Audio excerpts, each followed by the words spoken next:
One book before sleep में आपका स्वागत है। आज जब आप हमारे साथ इस विशेष पुस्तक पर विचार करने के लिए बैठे हैं, तो ये आपके जिज्ञासु मन और ज्ञान की प्यास का प्रतीक है। रात का यह समय जब अधिकांश लोग सोशल मीडिया पर स्क्रॉल करते हुए या कोई सीरीज देखते हुए बिता रहे होंगे, लेकिन आप यहाँ हैं, जो बताता है कि आप कुछ अलग हैं। आज हम बात करेंगे जीवन की संक्षिप्तता पर, जो प्राचीन विचारक सेनेका द्वारा लिखी गई एक अद्भुत पुस्तक है। ये किताब हमें जीवन की वास्तविकता और समय के मूल्य का बोध कराती है। यह उपदेश नहीं देती, बल्कि जीवन का सही मार्ग दिखाती है। सेनेका, जिसे अक्सर नैतिकता और दर्शन के क्षेत्र में एक अग्रणी नन के रूप में देखा जाता है, ने अपने जीवन में कई उतार चढ़ाव देखे। उनका जीवन संघर्षों से भरा था, लेकिन उनके अनुभवों ने उन्हें इस पुस्तक को लिखने के लिए प्रेरित किया। अब शुरू करने से पहले एक बात बता दूं, यह एक विस्तृत अध्याय दर अध्याय सारांश है, तो थोड़ा लंबा होगा। कोई जल्दी नहीं है। अगर बीच में रुकना हो तो इस वीडियो को वॉच लेटर में सेव कर लीजिए या व्हाट्सएप पर खुद को भेज दीजिए, ताकि बाद में वहीं से शुरू कर सकें। तो चलिए आज की रात इस किताब के साथ बिताते हैं। एक अध्याय, एक विचार, एक सबक। शुरू करते हैं। सेनेका एक रोमन दार्शनिक थे, जो नैतिकता और न्याय के गहन विचारों के लिए जाने जाते हैं। उनका जीवन राजनीतिक और व्यक्तिगत संघर्षों से भरा था, जिसने उन्हें मानव जीवन के मूल्य पर गहराई से सोचने के लिए प्रेरित किया। रात का सन्नाटा है और एक कप चाय के साथ हम बैठे हैं, इस सोच में कि आखिर समय का मूल्य क्या है। सेनेका, एक महान दार्शनिक, ने इस पर बहुत गहराई से विचार किया है, और उनकी पुस्तक on the shortness of life में वे हमें बताते हैं कि हम अपने समय को कैसे अनमोल बना सकते हैं। अब जरा सोचिए, कितनी बार हमने सुना है कि समय ही पैसा है, लेकिन क्या सच में हम इसे वैसे ही समझते हैं? सेनेका का मानना है कि हम अपने समय को व्यर्थ चीजों में गंवाते हैं। हम मानो उस धनी व्यक्ति की तरह हैं जो अपने धन को उल जुलूल वस्त्रों और तुच्छ सुखों में खर्च कर देता है। लेकिन सोचिए, जब समय खत्म हो जाता है तो वह वापस नहीं आता। ये किसी भी चीज से अधिक कीमती है। क्या हमने कभी सोचा है कि हम कितनी बार बिना मतलब की बातों में समय बर्बाद करते हैं? बेकार की चिंताओं में, फोन के स्क्रीन पर स्क्रॉल करते हुए, या फिर बिना मतलब की चर्चाओं में। एक पुरानी कहावत है, समय और ज्वार किसी का इंतजार नहीं करते। सेनेका हमें यह भी बताते हैं कि जब हम अपने समय का सही उपयोग नहीं करते, तो हम अपने जीवन को छोटी छोटी बातों में खो देते हैं। अब सोचिए, कितनी बार हमने अपने परिवार के साथ अधिक समय बिताने की बजाय काम में उलझकर दिन गुजार दिए। जीवन की इस भागदौड़ में कहीं ना कहीं हम जीवन की सच्ची खुशियों को खो देते हैं। परिवार के साथ एक कप चाय की चुस्की लेना या अपने दोस्तों के साथ एक बेहतरीन शाम बिताना, यही वो चीजें हैं जो हमारे जीवन को वास्तव में अर्थपूर्ण बनाती हैं। सेनेका ने एक दिलचस्प बात कही है कि अक्सर लोग अपनी उपलब्धियों को समय की सही उपयोगिता मान लेते हैं, लेकिन वह यह भी बताते हैं कि क्या हमने कभी इस बात पर ध्यान दिया है कि हमारी उपलब्धियां हमें खुशी देती हैं, या हम उन्हें सिर्फ दूसरों को दिखाने के लिए हासिल कर रहे हैं। असल में, यदि हम अपनी ऊर्जा और समय को उन चीजों में लगाएं जो हमें सच्चे सुख देती हैं, तो हमारा जीवन कितना अधिक संतोषजनक हो सकता है। अब जरा सोचिए, जब आप किसी नए प्रोजेक्ट पर काम करते हैं जिसमें आपका दिल लगता है और आप उसमें पूरी तरह से खो जाते हैं, तब समय का एहसास ही नहीं होता। ये वही समय है जो हमें अपना सबसे अच्छा रूप दिखाने का मौका देता है। सेनेका कहते हैं कि हमें अपने समय का उपयोग ऐसे करना चाहिए जैसे कोई कुशल कारीगर अपने औजारों का करता है। हर पल को संभाल कर और सोच समझ कर लगाना चाहिए। वर्तमान समय में, जब सोशल मीडिया और इंटरनेट हमारे जीवन का अहम हिस्सा बन गए हैं, समय के प्रबंधन का महत्व और भी बढ़ गया है। हम अक्सर सोचते हैं कि जितना अधिक समय ऑनलाइन बिताएंगे, उतनी ही अधिक जानकारी हमें मिलेगी। लेकिन क्या यह जानकारी हमें संतोष देती है, या और अधिक चिंताओं में उलझा देती है? हमें अपने जीवन का नेतृत्व स्वयं करना होगा। अपनी प्राथमिकताएं तय करनी होंगी। जैसे किसी किसान को पता है कि कब बुवाई करनी है और कब फसल काटनी है, वैसे ही हमें भी समझना होगा कि कब और कहाँ हमारा समय लगाना है। सेनेका हमें यह हिदायत देते हैं कि हमें अपने समय को उसी तरह सहेजना चाहिए जैसे हम अपने धन को सहेजते हैं। एक बार खोया हुआ समय वापस नहीं आता, जैसे बहती हुई नदी का पानी कभी वापस नहीं लौटता। तो क्यों ना हम अपना समय उन चीजों में लगाएं जो हमें और हमारे प्रियजनों को सच्ची खुशी और संतोष देती हैं। तो मित्रों, इस रात की खामोशी में इस नई सोच के साथ सोने का समय है कि हम अपने समय को अनमोल बनाने की दिशा में क्या कदम उठा सकते हैं। अगली बार जब हम किसी व्यर्थ की बातों में समय गंवाएंगे, सोचिएगा, क्या यह सच में हमारे समय का सही उपयोग है? अब सोने का समय है, लेकिन कल सुबह उठकर नए विजन के साथ अपने दिन की शुरुआत करने का। अगले अध्याय में हम और गहराई में उतरेंगे। एक और रात, एक और सोच। शुभ रात्रि। आप सबका स्वागत है one book before sleep channel पर। आज हम बात करेंगे सेनेका की पुस्तक जीवन की संक्षिप्तता के बारे में। सोचिए, जब आप अपने बिस्तर पर लेटे होते हैं, चाय की प्याली आपके हाथ में होती है, और आपके मन में यह प्रश्न उठता है कि क्या जीवन सच में इतना छोटा है? सेनेका का यह सवाल हमें सोचने पर मजबूर कर देता है कि हम अपने इस छोटे से जीवन का सही प्रयोग कैसे कर सकते हैं। सेनेका कहते हैं, जीवन किसी भी दृष्टिकोण से छोटा नहीं है। समस्या यह है कि हम इसे अक्सर व्यर्थ कर देते हैं। जरा सोचिए, हमारे यहाँ कितने सारे लोग अपने सपनों को पूरा करने के बजाय दूसरों की उम्मीदों को पूरा करने में ही अपना समय गंवा देते हैं। कभी कभी हम समाज के बताए रास्ते पर चलने में इतने व्यस्त हो जाते हैं कि हमें यह याद ही नहीं रहता कि हमारा असली उद्देश्य क्या है। अब जरा हमारी रोजमर्रा की बातें लें। कितनी बार ऐसा होता है कि हम सुबह उठकर सोसाइटी की गपशप में, ऑफिस की राजनीति में या सोशल मीडिया के अंतहीन स्क्रॉल में खो जाते हैं। ये सब हमें कैसा महसूस कराता है, खुश या थका हुआ? सेनेका यही कहने की कोशिश कर रहे हैं कि जब हम अपने समय का सही उपयोग नहीं करते तो जीवन निश्चित रूप से छोटा लगता है। समाज में एक प्रचलित धारणा है कि जीवन एक रेस है, लेकिन क्या यह सच में रेस है? सेनेका हमें याद दिलाते हैं कि जीवन कोई रेस नहीं है, बल्कि यह एक यात्रा है, और इस यात्रा का हर पल अनमोल है। ठीक उसी तरह जैसे किसी भारतीय शादी में हर रस्म का अपना एक खास महत्व होता है, जीवन के हर पल को भी हमें उसी तरह जीना चाहिए, न कि जल्दी में गुजार देना। सेनेका एक और दिलचस्प बात कहते हैं। वे जीवन को एक बगीचे की तरह देखते हैं। अगर आप अपने बगीचे की देखभाल नहीं करेंगे तो सूख जाएगा। उसी तरह अगर आप अपने जीवन की देखभाल नहीं करेंगे तो वो समय के साथ सूख जाएगा। क्या आपने कभी सोचा है कि हमारे जीवन के कितने पल ऐसे ही व्यर्थ हो गए? कितनी बार हमने अपने आप से कहा कि कल से मैं इसे सुधारूंगा, लेकिन वो कल कभी नहीं आता। हमारे भारतीय परिवारों में एक कहावत है, कल करे सो आज कर, आज करे सो अब। ये कहावत सेनेका की बातों को सार्थक बनाती है। जब हम अपने हर दिन को पूरी तरह से जीते हैं तो जीवन छोटा नहीं लगता। सेनेका का यह संदेश आज भी उतना ही प्रासंगिक है जितना उनके समय में था। अब सवाल यह है कि हम ये सब कैसे लागू करें। पहला कदम है आत्मनिरीक्षण। अपने आप से पूछें कि क्या आप वाकई में वो कर रहे हैं जो आप करना चाहते हैं, या आप बस समय काट रहे हैं। दूसरा कदम है अपनी प्राथमिकताओं को पहचानना। इससे आपको यह जानने में मदद मिलेगी कि आपके लिए सबसे महत्वपूर्ण क्या है। और तीसरा कदम है अपने समय का सही प्रबंधन करना। जब आप यह सब करते हैं तो आप पाएंगे कि जीवन की जो संक्षिप्तता है वह अब आपको डराती नहीं है, बल्कि आपको प्रेरित करती है। अब जरा सोचिए, अगर हम अपनी हर सुबह को सच्ची खुशी और उद्देश्य के साथ जीना शुरू कर दें तो जीवन कितना सुंदर हो जाएगा। ये बदलाव कठिन हो सकता है, लेकिन ये निश्चित रूप से संभव है। सेनेका की यह पुस्तक हमें याद दिलाती है कि जीवन के हर पल को कैसे संजोना चाहिए। आपसे फिर मुलाकात होगी एक नए अध्याय और एक नई कहानी के साथ। तब तक के लिए सोचिए कि आज आपने अपने जीवन के समय का कितना सही उपयोग किया है और कल उसे कैसे और भी बेहतर बना सकते हैं। इस विचार के साथ मैं विदा लेता हूं। शुभ रात्रि। आज की इस रात जब सारा जहां सो रहा है, मैं और आप बैठकर एक ऐसी किताब की बात करने जा रहे हैं जिसने सदियों से लोगों को सोचने पर मजबूर किया है। जीवन की संक्षिप्तता पर सेनेका की लिखी इस पुस्तक में जीवन के सबसे महत्वपूर्ण प्रश्नों का जवाब छिपा हुआ है। आज हम इस पुस्तक के एक अध्याय पर ध्यान देंगे, दूसरों के लिए जीना।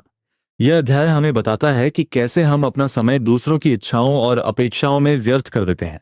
सोचिए, कितनी बार ऐसा हुआ है कि आपने अपने सपनों को किनारे रख दिया सिर्फ इसलिए क्योंकि कोई और कुछ और चाहता था। स्कूल में जब आप डॉक्टर बनने का सपना देखते थे, लेकिन परिवार के दबाव में इंजीनियरिंग की पढ़ाई की ओर मुड़ गए। या फिर जब आपने कविता लिखना चाहा, लेकिन वास्तविक दुनिया की चुनौतियों के डर से उसे छोड़ दिया। क्या यह सच में आपका जीवन था या किसी और के सपनों का अधूरा हिस्सा? सेनेका हमें याद दिलाते हैं कि जीवन में समय सबसे कीमती संसाधन है। हम ये सोचकर जीते हैं कि हमारे पास समय की कोई कमी नहीं है, लेकिन सच्चाई यह है कि समय सीमित है। हम अक्सर ये भूल जाते हैं कि यह जीवन हमें खुद के लिए जीने का अधिकार देता है, लेकिन हम दूसरों के लिए जीते जीते खुद को ही भूल जाते हैं। अब जरा सोचिए, जब आप अपने जीवन का लेखा जोखा करेंगे तो क्या आप पाएंगे कि आपने अपने जीवन में वह किया जो आप चाहते थे, या वह जो दूसरों ने आपसे अपेक्षा की थी? यह अध्याय हमें एक आईना दिखाता है। भारतीय समाज में जहां परिवार और समाज की अपेक्षाएं बहुत मायने रखती हैं, यह सवाल और भी गहरा हो जाता है। बचपन से लेकर बड़े होने तक हम पर दबाव होता है कि हम समाज के मानकों पर खरे उतरें। शादी कब होनी चाहिए, करियर में क्या करना चाहिए, इन सब बातों का हमारे जीवन पर गहरा असर पड़ता है। लेकिन सेनेका हमें बताते हैं कि अगर हम अपने जीवन को खुद की अपेक्षाओं के हिसाब से नहीं जीते तो हम किसी और के जीवन की गुलामी कर रहे हैं। अब सोचिए, जब आप चाय की प्याली हाथ में लेकर अपने ही सपनों के बारे में सोचते हैं तो क्या वह सपने सच में आपके होते हैं, या वह किसी और के द्वारा आपके मन में डाले गए विचार होते हैं? ये जीवन एक ऐसी किताब की तरह है जिसका हर पन्ना आपकी अपनी कहानी से भरा होना चाहिए, लेकिन जब हम दूसरों के लिए जीते हैं तो वह कहानी धुंधली हो जाती है।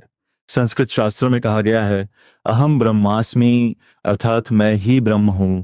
ये जीवन हमें खुद की पहचान बनाने के लिए मिला है, मगर जब हम दूसरों के लिए जीते हैं तो ये पहचान खो जाती है। ये ठीक वैसा ही है जैसे किसी और के लिए परीक्षा देना। आप पढ़ाई तो करेंगे, मेहनत भी करेंगे, लेकिन जब परिणाम आएगा तो वो आपके लिए नहीं, किसी और के लिए होगा। इस अध्याय में एक महत्वपूर्ण बात यह भी है कि हमें यह समझना चाहिए कि हर इंसान का समय एक सीमित उपहार है। जब हम दूसरों के लिए जीते हैं तो हम अपने इस उपहार का अपमान करते हैं। और ये केवल दूसरों को खुश करने के लिए नहीं है, बल्कि इस वजह से भी है कि हम अपनी वास्तविक क्षमता का एहसास नहीं कर पाते। अब मैं चाहूंगा कि आप इस पर विचार करें। क्या आप अपने जीवन का हर पल किसी और की झोली में डालने को तैयार हैं? या आप चाहेंगे कि जब इस जीवन की आखिरी घड़ी आए तो आप पीछे मुड़कर देखें और कह सकें कि हाँ, मैंने अपने जीवन को अपने तरीके से जिया? सेनेका के शब्द हमें एक दिशा देते हैं। वे हमें बताते हैं कि समय की सीमा को समझें और इसे अपनी खुशियों और सपनों के लिए समर्पित करें। क्या हम सबको ये हिम्मत नहीं करनी चाहिए कि हम अपने जीवन के लेखक बने, न कि किसी और की कहानी का एक किरदार? और अब इस शांत रात में जब आपने ये विचार किया है, मैं आपको इस सवाल के साथ छोड़ता हूँ। अगली बार जब आप किसी निर्णय के चौराहे पर खड़े होंगे, तो क्या आप अपनी आवाज सुनेंगे या किसी और की? अगली बार क्या आप खुद के लिए जीने की हिम्मत करेंगे? अगले अध्याय में हम और भी गहरे उतरेंगे, लेकिन फिलहाल इस प्रश्न को अपने साथ रखें। शुभ रात्रि।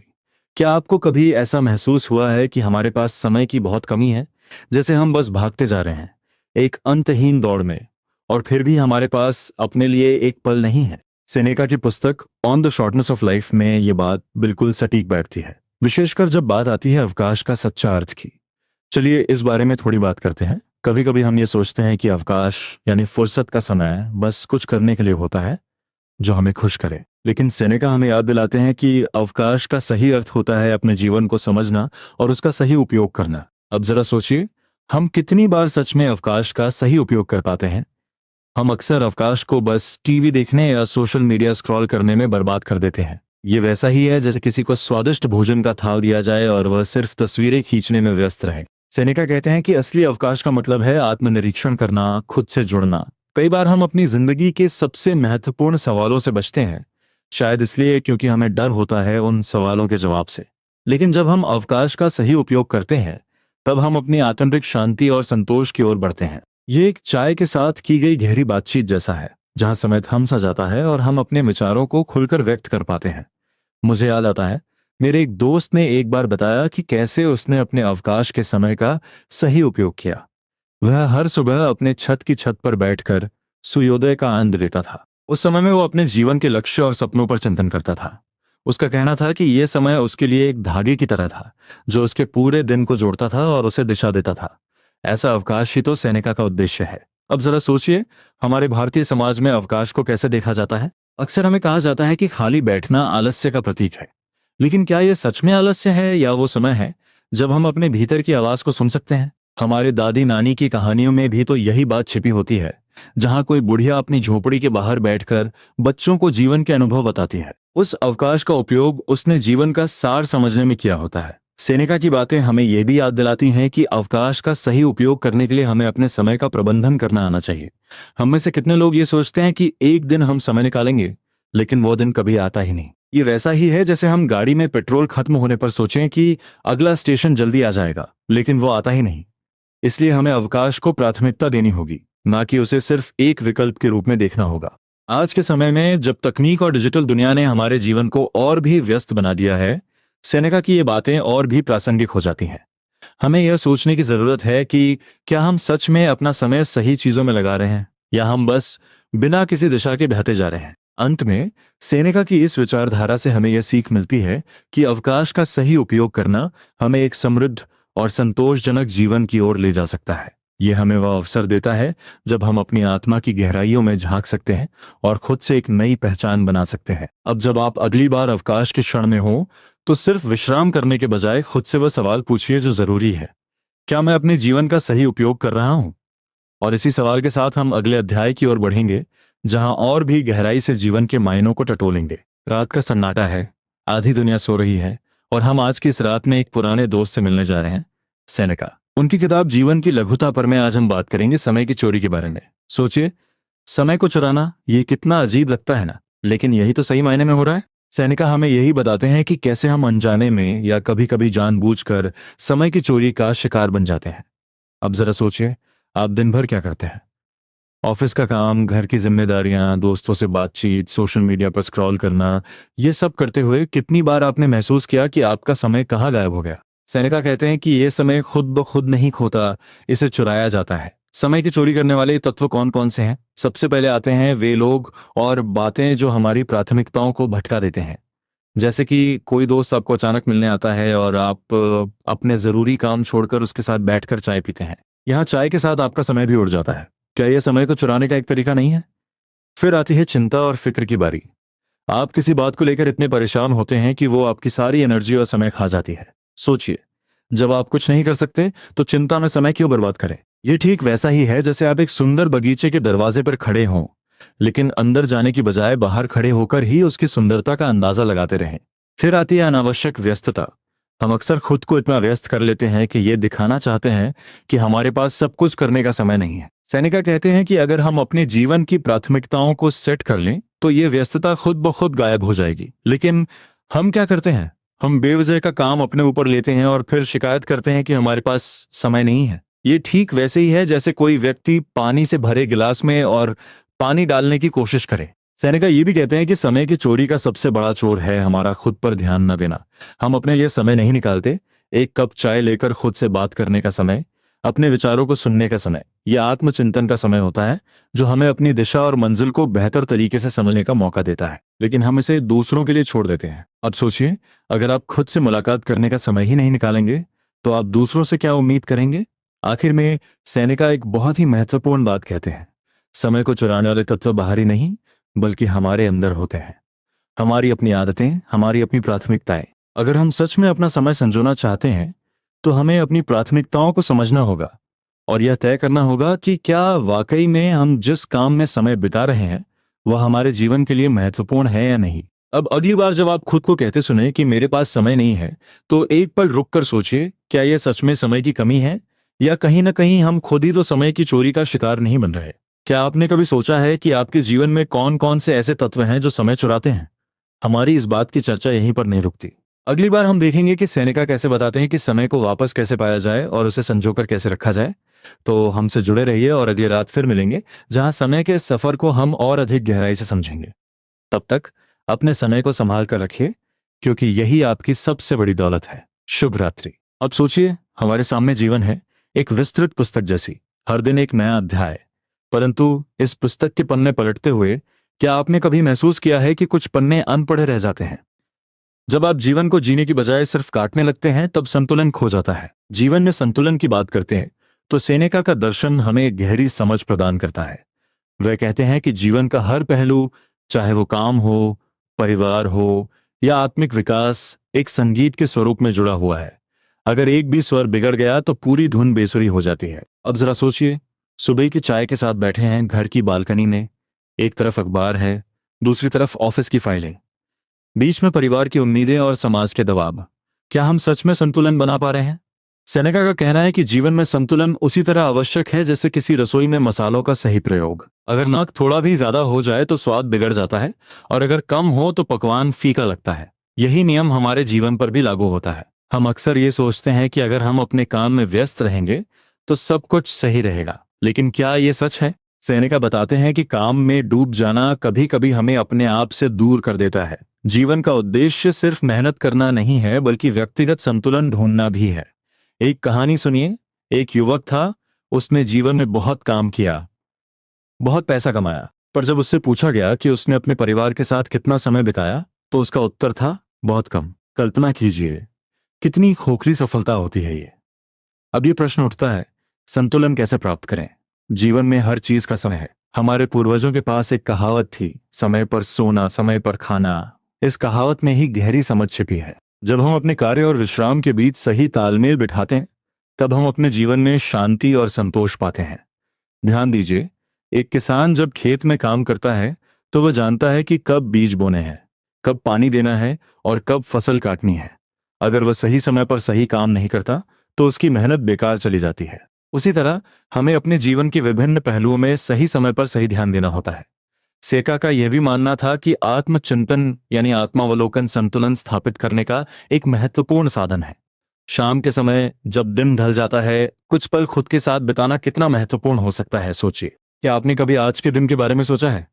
आपने क्या नया सीखा? कौन सा ऐसा काम है जो आपने किया और जिससे आपको खुशी मिली? जब हम जीवन के हर पहलू में समय और ऊर्जा का सामंजस्य बिठाते हैं, तो हम न केवल स्वयं के प्रति सच्चे होते हैं, बल्कि अपने आसपास के लोगों के प्रति भी। परिवार के साथ बिताया गया समय, दोस्तों के साथ हंसी खुशी के पल और स्वयं के लिए निकाला गया समय, ये सब आपके जीवन को अर्थपूर्ण बनाते हैं।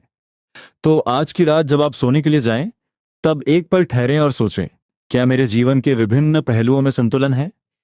क्या मैं अपने समय और ऊर्जा का सदुपयोग कर रहा हूं? और अगर नहीं, तो इसे कैसे ठीक कर सकता हूं? कल का सूरज नई उम्मीदें और संभवताएं लेकर आएगा, परंतु आज रात की ये आत्मचिंतन की घड़ी आपको जीवन के संतुलन की दिशा में एक कदम आगे ले जाएगी। इतने में ही सोचा, अब ये कहानी यहीं पर खत्म नहीं होती। इसके अगले अध्याय में हम जानेंगे कि कैसे ये संतुलन जो हमने स्थापित किया है, वह हमें जीवन की अनिश्चितताओं में भी सहजता से जीना सिखाता है। क्या आप जानते हैं कि संतुलन कैसे आपको अपार मानसिक शांति प्रदान कर सकता है? इस पर हम अगले अध्याय में और चर्चा करेंगे। तब तक के लिए शुभ रात्रि। आप सबका स्वागत है वन बुक बिफोर स्लीप में, जहां हम मिलकर किताबों के पन्नों में छुपे अनमोल रत्न खोजते हैं। आज की रात हम सेनेका की किताब on the shortness of life के उस हिस्से पर ध्यान देंगे जहां वह हमें भविष्य के भय से कैसे मुक्त हो सकते हैं, इसका रास्ता दिखाते हैं। तो चलिए एक कप चाय के साथ इस गहरी सोच में डूबते हैं। क्या आपने कभी सोचा है कि भविष्य की चिंता ने हमारे आज के आनंद को कितनी बार बर्बाद किया है? सेनेका हमें याद दिलाते हैं कि भविष्य एक ऐसा पंछी है जिसे हम पकड़ नहीं सकते, फिर भी उसके पीछे दौड़ते रहते हैं। ठीक वैसे ही जैसे बचपन में हम पतंग पकड़ने के लिए भागते थे, पर वो बस हमारी पहुंच से बाहर ही रहती थी। लेकिन क्या ये सोचने का समय नहीं है कि हम क्यों उस पतंग के पीछे भागते हैं जिसे पकड़ ही नहीं सकते? भविष्य की चिंता में डूबे रहना ऐसे है जैसे किसी जलते हुए घर में बैठकर अगले हफ्ते की बारिश की चिंता करना। सैनिका हमें समझाते हैं कि वर्तमान में जीने की कला ही हमें उन बेड़ियों से मुक्त कर सकती है जो चिंता ने हमारे चारों ओर बांध रखी है। क्या आपने कभी सोचा है कि जब हम भविष्य की चिंता करते हैं तो हम अपने आज के पलों को खो देते हैं? जैसे जब हम परीक्षा के परिणाम की चिंता में सो नहीं पाते, तब हम उस नींद की कीमत क्या होती है? सेनेका हमें बताते हैं कि स्वतंत्रता का असली मतलब है डर से मुक्त होना। जब हम भविष्य से डरते हैं तो हम खुद को जंजीरों में बांध लेते हैं। वह कहते हैं कि एक बुद्धिमान व्यक्ति को यह समझना चाहिए कि भविष्य अनिश्चित है और उसे नियंत्रित करने की कोशिश केवल थकान और निराशा ही लाती है। ये बिल्कुल वैसे ही है जैसे कोई किसान बारिश की भविष्यवाणी के आधार पर फसल बोने से डरता है, लेकिन समझदार किसान वही होता है जो आज की परिस्थितियों के हिसाब से समायोजन करता है। अब जरा सोचिए, अगर हम अपनी जिंदगी का हर पल इस सोच में गंवाएं कि कल क्या होगा, तो हम अपने आज के सुखों को कैसे महसूस करेंगे? सेनेका कहते हैं कि हमें अपनी ऊर्जा उन चीजों पर केंद्रित करनी चाहिए जो हमारे नियंत्रण में है। जैसे एक माली अपने बागीचे में केवल वही फूल पनपाता है जिन पर वह ध्यान दे सकता है, न कि उन फूलों पर जो पड़ोसी के बाग में खिलते हैं। वर्तमान में जीने का मतलब केवल आज का आनंद लेना नहीं है, बल्कि ये जानना भी है कि हम हर पल को कैसे अर्थपूर्ण बना सकते हैं। भविष्य की चिंता छोड़कर जब हम वर्तमान में जीने लगते हैं, तो हर दिन हमारे लिए एक नई संभावना बन जाती है। जैसे किसी कलाकार के लिए हर खाली कैनवास एक नई रचना का अवसर होता है। सेनेका का कहना है कि हमें अपने जीवन के क्षणों को संजोना चाहिए और उन पर ध्यान देना चाहिए। इसके लिए हमें अपने मन को प्रशिक्षित करना होगा कि वह माया के भ्रम में न उलझे। जैसे एक योगी ध्यान में स्थिर होकर अपनी सांसों पर ध्यान केंद्रित करता है और बाहरी दुनिया के शोर को अनसुना करता है, वैसे ही हमें भी अपने मन को वर्तमान पर केंद्रित करना चाहिए। क्या यह आसान है? शायद नहीं। लेकिन क्या यह संभव है? निश्चित रूप से हाँ। जैसे हम कोई नया कौशल सीखते हैं, वैसे ही वर्तमान में जीने की कला भी सीखी जा सकती है। इसका अभ्यास करना होगा बार बार, जब तक कि यह हमारी आदत ना बन जाए। और सोचिए, जब यह आदत बन जाएगी तो हमारी जिंदगी में कितनी सकारात्मकता और शांति आ सकती है। अब जब हम सेनेका की अंतर्दृष्टियों की गहराई में डूब चुके हैं, तो इस विचार पर छोड़ते हैं, अगर हमने वर्तमान की शक्ति को पूरी तरह से पहचान लिया, तो शायद हम अपनी जिंदगी को एक नए दृष्टिकोण से देखना शुरू कर सके। और अगली बार जब हम भविष्य की चिंता में डूबने लगे, तो खुद से पूछें, क्या ये चिंता हमारे आज के आनंद की कीमत चुकाने लायक है? इस विचार के साथ मैं आपको कल की रात के लिए तैयार करता हूं, जहां हम और भी गहरे विचारों के साथ मिलेंगे। तब तक अपने आज को संजोएं और चैन की नींद लें। शुभ रात्रि। चलिए, आज रात हम बात करते हैं सेनेका की पुस्तक जीवन की संक्षिप्तता के एक विशेष अध्याय पर, जिसका शीर्षक है मृत्यु का तैयार होना। अब आप सोच रहे होंगे, भला रात के सन्नाटे में जब सारी दुनिया सो रही है, तब हम मृत्यु की बात क्यों कर रहे हैं? पर कभी कभी रात का समय ही वह होता है जब हम सबसे गहरे सवालों के जवाब ढूंढ सकते हैं। सोचिए जरा, क्या हमने कभी सोचा है कि हम अपनी मृत्यु के लिए तैयार हैं या नहीं? भारतीय समाज में अक्सर ये कहा जाता है कि मृत्यु एक अनिवार्य सत्य है, पर हम इसे नजरअंदाज करते रहते हैं, जैसे यह कभी हमारे दरवाजे पर दस्तक नहीं देगा। शादी के लिए तैयार होते हैं, नौकरी के लिए तैयार होते हैं, लेकिन मृत्यु के लिए? सेनेका ने कहा है कि मृत्यु की तैयारी का मतलब है जीवन को ठीक से जीना। यह सुनने में कितना सरल लगता है, पर इसे समझना और अपनाना एक चुनौती हो सकती है। जब हम ये समझ लेते हैं कि हमारा समय सीमित है, तब हम हर पल हर क्षण को पूरी तरह जीने लगते हैं। हमारे पास जो थोड़ा सा समय बचा है, उसे कैसे बेहतर तरीके से जिया जाए, यही सवाल है जो हमारे मन में उठता है। अब जरा सोचिए, कितनी बार हम छोटी छोटी बातों पर अटक जाते हैं। ऑफिस में बॉस से मिली डांट, किसी दोस्त की बात दिल पर लेना, या फिर सड़कों पर ट्रैफिक में फंसे रहना। हम इन छोटी छोटी बातों में उलझे रहते हैं और भूल जाते हैं कि जीवन कितना बड़ा और खूबसूरत है। सेनेका हमें याद दिलाते हैं कि हमें इन छोटी छोटी बातों से ऊपर उठकर देखना चाहिए। जब हम जीवन के अंतिम समय में होते हैं, तब हमें एहसास होता है कि जो भी हमने संजोया, वह सब यहीं रह जाएगा। क्या आपने कभी सोचा है कि अगर आज आपका आखिरी दिन होता तो आप क्या करते? शायद अपने परिवार के साथ समय बिताते, उन दोस्तों को फोन करते जिनसे आप सालों से बात नहीं कर पाए, या फिर शायद आप किसी उस काम को पूरा करने की कोशिश करते जिसे आप हमेशा से करना चाहते थे। सेनेका कहते हैं कि मृत्यु की चिंता करने की बजाय हमें अपने जीवन में उन चीजों पर ध्यान देना चाहिए जो वास्तव में महत्वपूर्ण है। जीवन के छोटे छोटे पलों में खुशियां ढूंढनी चाहिए, जैसे सुबह की चाय की चुस्कियों का आनंद या बच्चों के साथ बिताए गए समय की मिठास। अब एक छोटी सी कहानी सुनाता हूँ। एक गांव में एक बूढ़ा व्यक्ति था जो हमेशा खुश रहता था। लोग उससे पूछते कि वो हमेशा इतना खुश कैसे रहता है। वह कहता, हर सुबह मैं खुद से पूछता हूँ कि अगर ये मेरा आखिरी दिन होता तो मैं क्या करता, और फिर वो उस दिन को उसी भावना के साथ जीता। ये सरल सोच उसे जिंदगी की हर छोटी बड़ी खुशी में जीने का मंत्र देती थी। तो आज की रात जब आप सोने जाएं, तो जरा सोचिए, क्या हमने जीवन में उन चीजों के लिए समय निकाला है जो हमारे लिए सबसे ज्यादा मायने रखते हैं? क्या हमने अपने रिश्तों को सहेजा है, अपनी खुशियों को महत्व दिया है, और अपने सपनों को जिया है? सेनेका की बातें हमें ये सोचने पर मजबूर करती हैं कि अगर हम मृत्यु के लिए सही मायने में तैयार होना चाहते हैं, तो हमें अपने जीवन को सही मायने में जीना शुरू करना होगा। आखिरकार ये जीवन एक अनमोल उपहार है और इसे पूरी तरह जिया जाना चाहिए। तो चलिए, आज की रात इस विचार के साथ खत्म करते हैं कि हम अपने जीवन को कैसे बेहतर तरीके से जी सकते हैं, ताकि जब भी मृत्यु हमारे दरवाजे पर दस्तक दे, हम उसे एक प्रिय मित्र की तरह गले लगा सकें। और इसी तरह अगली बार हम एक और नए और रोमांचक अध्याय पर चलेंगे, जहां हम जीवन के और गहरे रहस्यों को जानने की कोशिश करेंगे। तब तक शुभ रात्रि, सपनों की दुनिया में खो जाइए और कल के नए दिन की ओर बढ़िए। दोस्तों, आज की शांत और गहरी रात में जब सारा संसार सो रहा है और वक्त जैसे थम सा गया है, मैं आपसे एक ऐसी बात करने जा रही हूं जो आपके जीवन का हिस्सा भी है और शायद आपकी उलझनों का हल भी। आज हम बात करेंगे वर्तमान का महत्व और इसे कैसे जिया जाए, कुछ ऐसा जो प्राचीन दार्शनिक सेनेका ने अपने ग्रंथ on the shortness of life में बड़े ही सरल और गहरे तरीके से समझाया है। अब जरा सोचिए, हमारे जीवन में कितनी बार ऐसा होता है कि हम भविष्य की चिंता में या फिर अतीत की यादों में खोए रहते हैं। कितनी बार ऐसा हुआ है कि हमने अपने आज को कल के लिए टाल दिया, और ऐसा करते करते हम कब वर्तमान को जीना भूल जाते हैं पता ही नहीं चलता। सेनेका का कहना है कि मनुष्य जीवन की सबसे बड़ी भूल है कि वह वर्तमान का आनंद नहीं लेता। वही वर्तमान जो हर पल हमारे हाथ में रहता है, उसे हम अक्सर या तो खो देते हैं या फिर उसकी कद्र नहीं करते। आप सोचिए, जब हम चाय की चुस्की लेते हुए अपने दोस्तों के साथ बैठते हैं, वो छोटी छोटी बातें ही तो हमें खुशी देती हैं, लेकिन हम में से कितने लोग उस पल को पूरी तरह से जीते हैं? एक किसान का उदाहरण लीजिए। जब वह बीज बोता है, तो हर दिन उसे धैर्य और उम्मीद के साथ जीता है।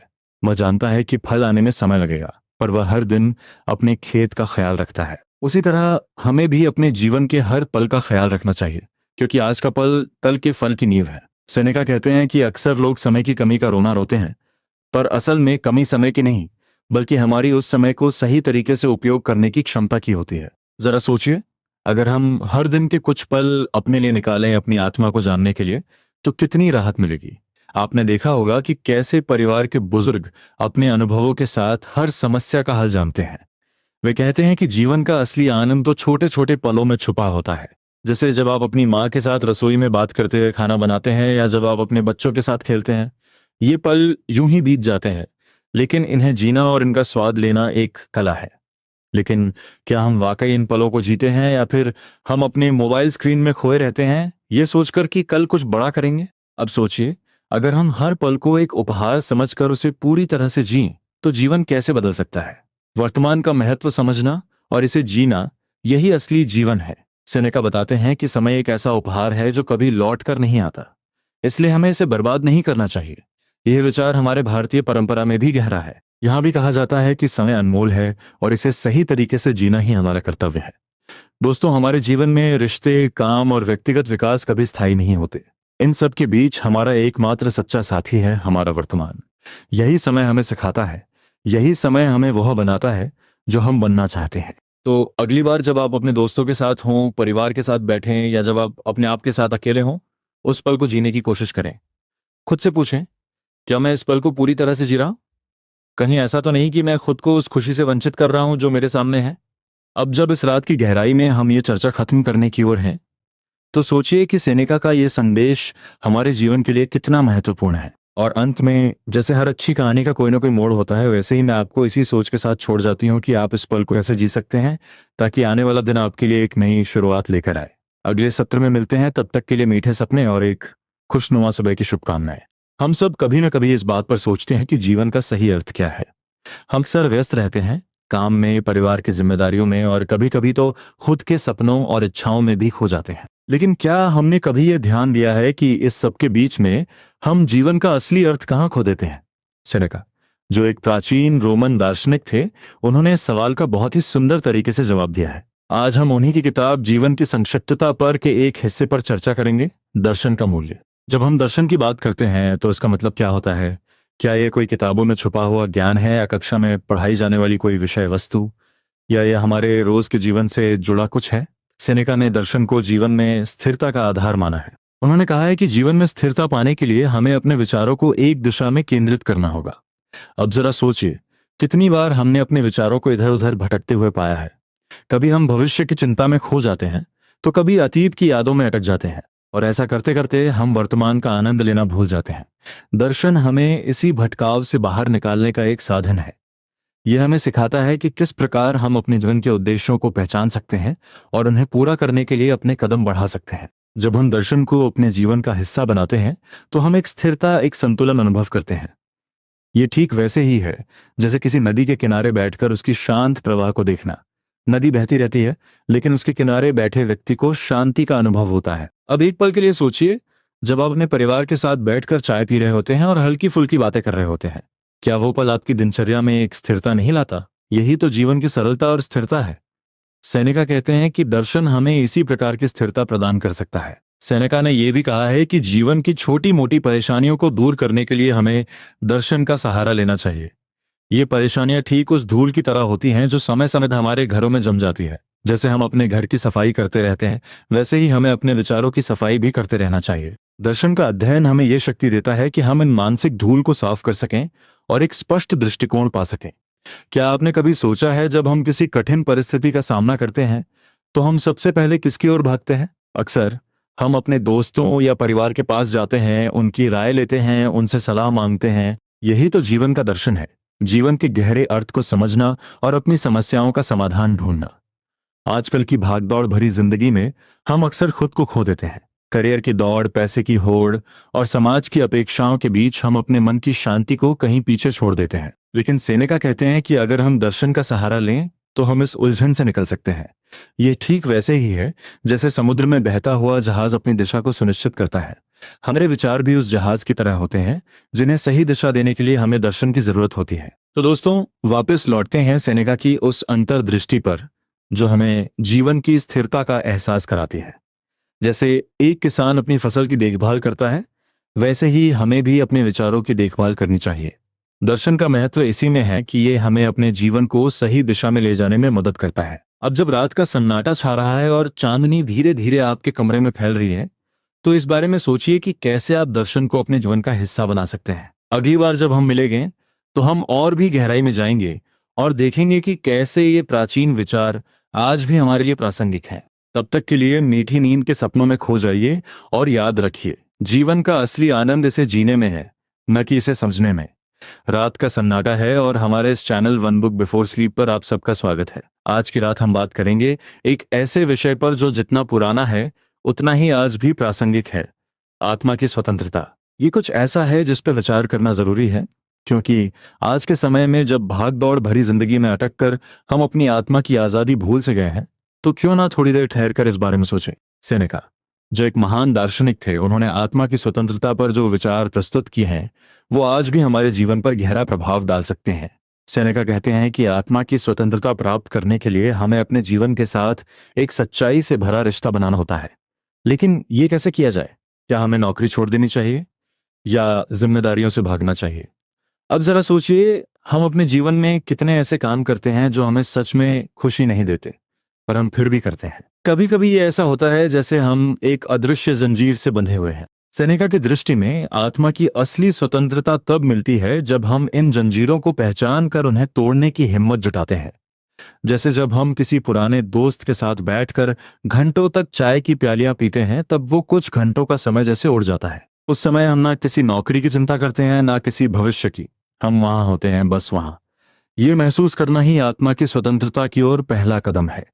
हमें याद रखना चाहिए कि आत्मा की स्वतंत्रता प्राप्त करना कोई भौतिक उपलब्धि नहीं है, बल्कि ये एक मानसिक स्थिति है। अब सेनेका कहते हैं कि हमें अपनी इच्छाओं पर काबू पाना चाहिए। सोचिए, क्या वो इच्छाएं जो हमें हमेशा बेचैन रखती हैं, वे हमें वास्तव में जरूरी हैं? क्या वो चीजें जिनके पीछे हम भागते हैं, वे हमारे जीवन में सच्ची संतुष्टि लाती हैं? सेनेका का मानना है कि जब तक हम अपनी इच्छाओं के दास बने रहेंगे, तब तक आत्मा की स्वतंत्रता का अनुभव करना मुश्किल होगा। चलिए, अब एक और बात पर विचार करें। अक्सर हम दूसरों की अपेक्षाओं का बोझ अपने ऊपर लेते हैं। माँ बाप की अपेक्षाएं, समाज के नियम, नौकरी की मांगे, इन सब के बीच हमारा स्वयं का व्यक्तित्व कहीं खो सा जाता है। सेनेका हमें याद दिलाते हैं कि आत्मा की स्वतंत्रता तब आती है जब हम अपने सच को जीने की हिम्मत करते हैं।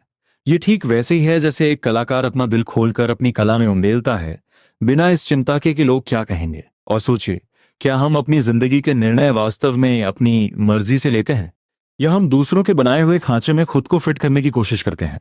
सेनेका की दृष्टि में आत्मा की स्वतंत्रता का अर्थ है अपने जीवन की दिशा स्वयं निर्धारित करना, अपनी मर्जी से जीना और अपनी गलतियों से सीखना। अब इतने गहरे विषय पर चिंतन करते हुए आप सोच सकते हैं कि यह सब करना आसान नहीं है। बिल्कुल सही। लेकिन यह भी याद रखिए कि हर बड़ी यात्रा एक छोटे कदम से शुरू होती है। आत्मा की स्वतंत्रता प्राप्त करने की इस यात्रा में पहला कदम है स्वयं के प्रति ईमानदारी।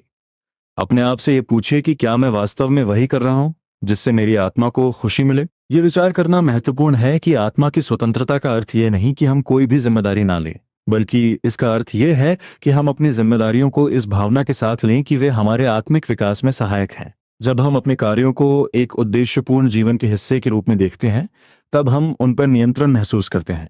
तो इस रात को जब आप बिस्तर पर लेटे हुए हैं और आपके मन में ये विचार गूंज रहे हैं, तो सोचिए कि आप अपनी आत्मा की स्वतंत्रता के लिए क्या कर सकते हैं। शायद कल सुबह आपको एक नई शुरुआत की प्रेरणा मिले, या हो सकता है कि आप अपने जीवन की दिशा में कुछ छोटे छोटे बदलाव करें। सेनेका की बातें हमें याद दिलाती हैं कि आत्मा की स्वतंत्रता कोई दूर की कौड़ी नहीं, बल्कि हमारे ही अंदर बस एक छिपी हुई संभावना है। और अब इसी प्रेरणा के साथ मैं आपको छोड़ता हूँ इस विचार के साथ कि कल का दिन आपके लिए कुछ नया और अद्भुत लेकर आए।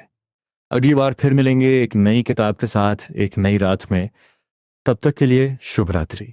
क्या आपने कभी सोचा है कि हम भौतिक चीजों के पीछे क्यों भागते रहते हैं? भले ही हमारे पास सब कुछ क्यों ना हो, फिर भी हम और चाहते हैं। क्या ये वास्तव में वही है जो हमें सुकून देता है? चलिए, आज रात इस पर थोड़ी गहराई से सोचते हैं, जैसे कि हम एक कप चाय के साथ बैठकर बात कर रहे हों। सेनेका की किताब जीवन की संक्षिप्तता पर में एक बहुत ही महत्वपूर्ण विषय है, भौतिकता से मुक्ति। सेनेका का मानना था कि हम जितनी अधिक भौतिक चीजों के पीछे भागते हैं, उतना ही हम अपने समय और ऊर्जा को बर्बाद करते हैं। अब जरा सोचिए, जब हम कोई नई चीज खरीदते हैं, जैसे कोई नई कार या नवीनतम फोन, तो हमें कैसा महसूस होता है? शायद कुछ समय के लिए हमें खुशी मिलती है, लेकिन क्या वो खुशी स्थायी है? यह बिल्कुल वैसा ही है जैसे गर्मी के मौसम में ठंडी आइसक्रीम खाने का अनुभव। शुरुआत में वो कितनी सुकून देती है, लेकिन कुछ देर बाद वो पिघलने लगती है और हमें फिर से वही गर्मी महसूस होने लगती है। ये भौतिक चीजों की प्रकृति है। सेनेका का यह मानना था कि बाहरी चीजों से हमें असली सुख नहीं मिल सकता। सच्ची खुशी और संतोष हमारे अंदर से आते हैं। अब आप सोच रहे होंगे, ये सब सुनने में तो बहुत अच्छा लगता है, लेकिन इसे असल जीवन में कैसे अपनाएं? मैं जानता हूं कि ये कहना जितना आसान है, करना उतना ही मुश्किल। लेकिन क्या हमने कभी सोचा है कि सच्ची खुशी कहीं और नहीं, बल्कि हमारे अपने मन की शांति में है? जैसे जब हम अपने परिवार के साथ बैठकर बिना किसी चिंता के बातें करते हैं, तब हमें एक अद्भुत शांति का एहसास होता है।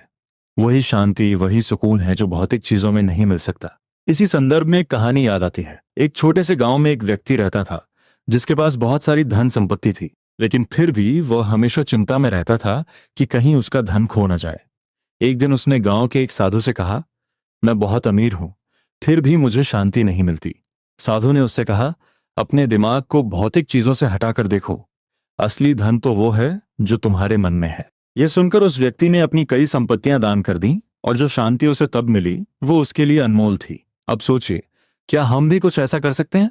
क्या हम अपने जीवन में उन चीजों पर ध्यान दे सकते हैं जो वास्तव में महत्वपूर्ण है, जैसे हमारे रिश्ते, हमारी सेहत और हमारे भीतर की शांति? क्या हमने कभी सोचा है कि जब हम दूसरों की मदद करते हैं तब हमें जो संतोष मिलता है वो किसी भी महंगी चीज से ज्यादा महत्वपूर्ण है? आज की दुनिया में जहां हर कोई अधिक से अधिक पाने के लिए भाग रहा है, क्या यह संभव नहीं है कि हम थोड़ा रुककर सोचें कि हमें वास्तव में क्या चाहिए? क्या पैसा और चीजें ही हमारी खुशी का पैमाना है, या फिर हम अपने भीतर की शांति और संतोष को अपना असली लक्ष्य बना सकते हैं? सेनेका की इस बात पर जरा विचार कीजिए। भौतिकता से मुक्ति का अर्थ ये नहीं कि हम पूरी तरह से चीजों को छोड़ दें, बल्कि ये समझने की कोशिश करें कि हमें जीवन में वास्तव में क्या चाहिए। आज रात जब आप सोने जाएं, तो सोचिए कि क्या आप अपने जीवन में उन चीजों पर ध्यान दे रहे हैं जो सच में मायने रखती हैं। और इस विचार के साथ हम अगले अध्याय की ओर बढ़ेंगे, जहां हम और भी गहरे विचारों को समझने की कोशिश करेंगे। क्या हम अपने जीवन में सच में संतोष और शांति पा सकते हैं? आइए इस सफर को साथ मिलकर तय करें। ये रात के 2 बजे है और चांदनी की हल्की चादर तले हम बैठकर बात कर रहे हैं जीवन के बारे में, उसके अर्थ के बारे में। इस चंद्र प्रकाश में हम जीवन की संक्षिप्तता पर बात कर रहे हैं, जिसमें सेनेका ने जीवन को एक अनमोल तोहफा बताया है। आज हम बात करेंगे आध्यात्मिक विकास की, एक ऐसा विषय जो जीवन की इस भाग दौड़ में अक्सर भूल जाता है। जब हम आध्यात्मिक विकास की बात करते हैं तो सबसे पहले यह समझना जरूरी है कि यह केवल पूजा पाठ का हिस्सा नहीं है। ये एक आंतरिक यात्रा है, एक आत्मविश्लेषण का रास्ता। अब जरा सोचिए, क्या आपने कभी अपने आप से यह सवाल किया है कि मैं कौन हूं, मैं यहाँ क्यों हूं? अक्सर हम बाहर की दुनिया में खो जाते हैं, लेकिन असली खोज तो भीतर की होती है। सेनेका कहते हैं, हमारा जीवन इतना छोटा क्यों है? वह हमें ध्यान दिलाते हैं कि समय ही हमारी सबसे बड़ी संपत्ति है। क्या हम इसे सही तरीके से निवेश कर रहे हैं? जैसे हम अपने बैंक खाते का ध्यान रखते हैं, वैसे ही हमें अपने समय का ध्यान भी रखना चाहिए। ये किसी चाय की प्याली की तरह है, जब तक गर्म है तब तक इसका आनंद ले, वरना ठंडी हो जाएगी और उसका स्वाद चला जाएगा। अब आइए एक उदाहरण पर विचार करें। मान लीजिए आपके पास एक दिन है जिसमें आपको जीवन के हर आवश्यक कार्य करना है। आप क्या करेंगे? क्या आप इसे केवल काम में बिता देंगे, या परिवार के साथ, दोस्तों के साथ, खुद के साथ समय बिताएंगे? सेनेका हमें बताते हैं कि हम जितना अधिक अपने अंदर की आवाज सुनेंगे, उतना ही अधिक हम आध्यात्मिक रूप से विकसित होंगे। हमारे रोजमर्रा की जिंदगी में आध्यात्मिक विकास का मतलब है अपने विचारों पर ध्यान देना। जैसे एक बागवान अपने बाग की देखभाल करता है, वैसे ही हमें अपने मन की बागवानी करनी होगी। कभी कभी यह फसल काटने का समय होता है, तो कभी बीज बोने का। ये जीवन की ऋतुएं हैं जिन्हें समझना और उनका सम्मान करना होगा। बचपन की एक कहानी आती है। एक गांव में एक साधु रहता था जो हमेशा शांत और प्रसन्न दिखाई देता था। लोग उससे पूछते, आप हमेशा इतने खुश क्यों रहते हैं? उसने कहा, मैं अपने भीतर के बगीचे की देखभाल करता हूं। मैं उसमें नकारात्मकता के कांटे नहीं उगने देता। मैं उसे साफ सुथरा रखता हूं ताकि वहां केवल खुशी के फूल खिल सके। अब जरा सोचिए, अगर हम भी अपने मन का ऐसा ही बगीचा बना सकें तो जीवन कितना सरल और सुखमय हो जाएगा। आजकल की आधुनिक दुनिया में जहां हर कोई व्यस्त है, यह आध्यात्मिकता की खोज करना आसान नहीं है। लेकिन क्या यह असंभव है?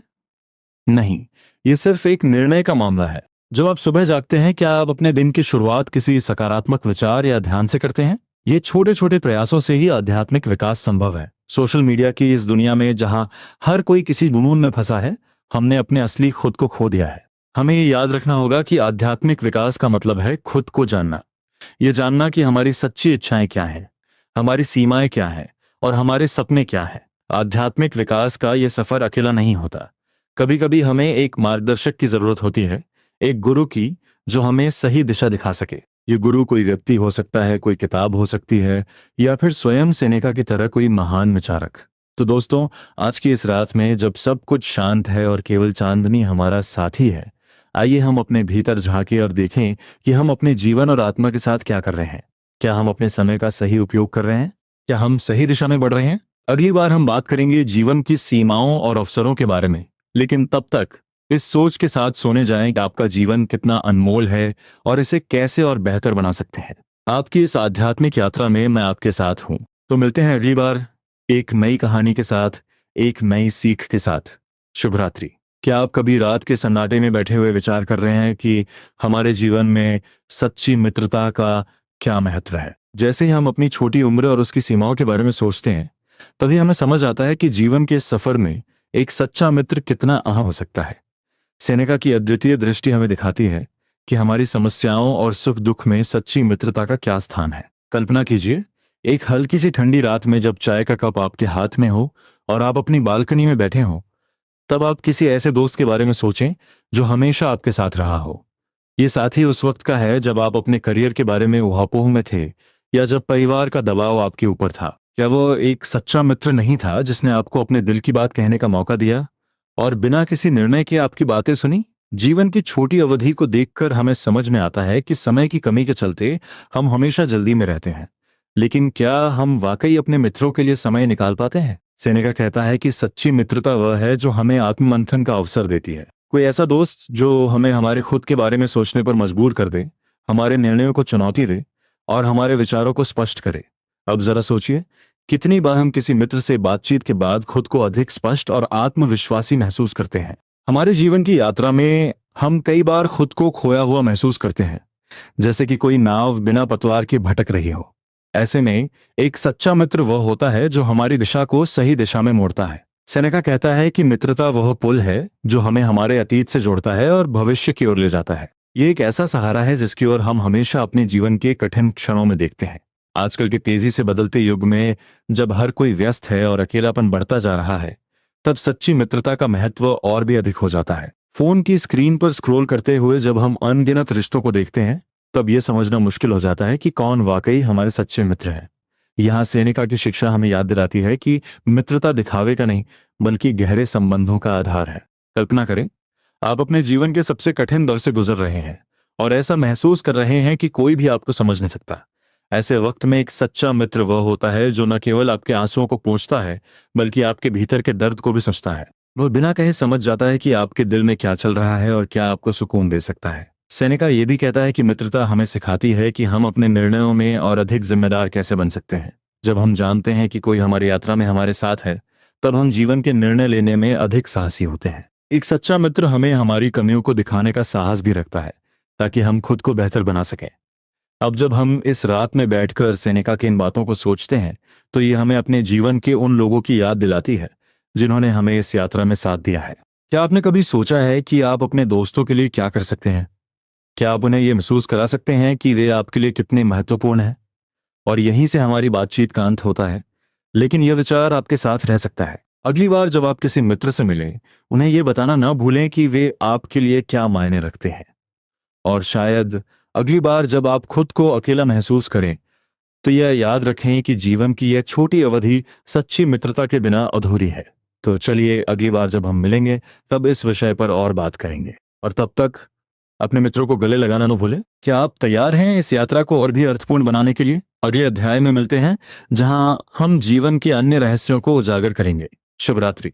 दोस्तों, जब हम जीवन के उद्देश्य की बात करते हैं, तो यह ऐसा ही है जैसे रात के आकाश में तारे ढूंढना।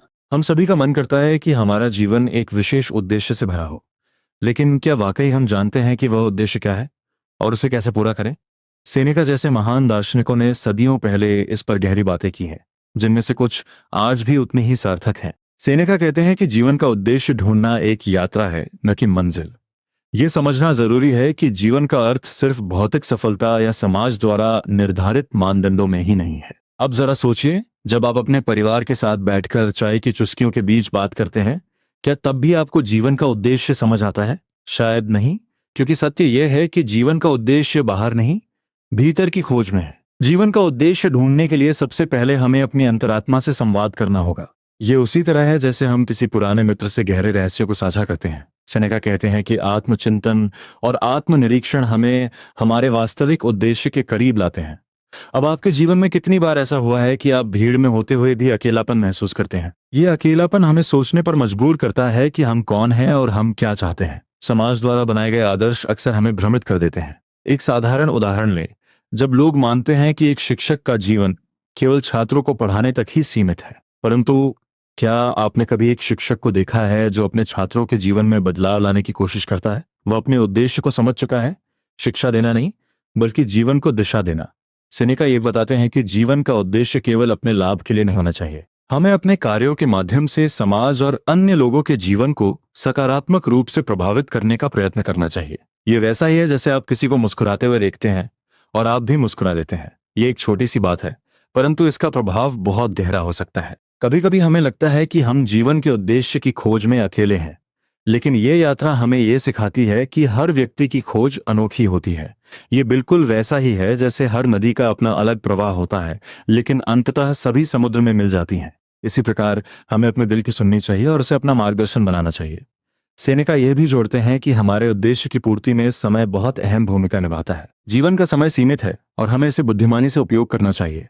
ये ठीक वैसा ही है जैसे हम किसी कारगर योजना के बिना यात्रा पर निकल जाते हैं और फिर रास्ते में अपना समय बर्बाद कर देते हैं। क्या आप वाकई अपना कीमती समय ऐसे ही गंवाना चाहेंगे? सेनेका हमें यह भी बताते हैं कि जीवन के उद्देश्य को पूरा करने के लिए धैर्य और समर्पण की आवश्यकता होती है। ये उसी तरह है जैसे एक किसान अपने खेतों में धैर्यपूर्वक मेहनत करता है और अंत में फसल की खुशी पाता है। ये धैर्य हमें खुद को बेहतर बनाने और अपनी शक्तियों का पूर्ण उपयोग करने में मदद करता है। अब जब आप अपने जीवन के उद्देश्य को खोजने के बारे में सोच रहे हैं, तो क्या आप तैयार हैं अपने भीतर की आवाज सुनने के लिए? क्या आप तैयार हैं अपने उद्देश्य को पूरी निष्ठा से पूरा करने के लिए? इन सवालों का जवाब ही आपके जीवन की दिशा तय करेगा।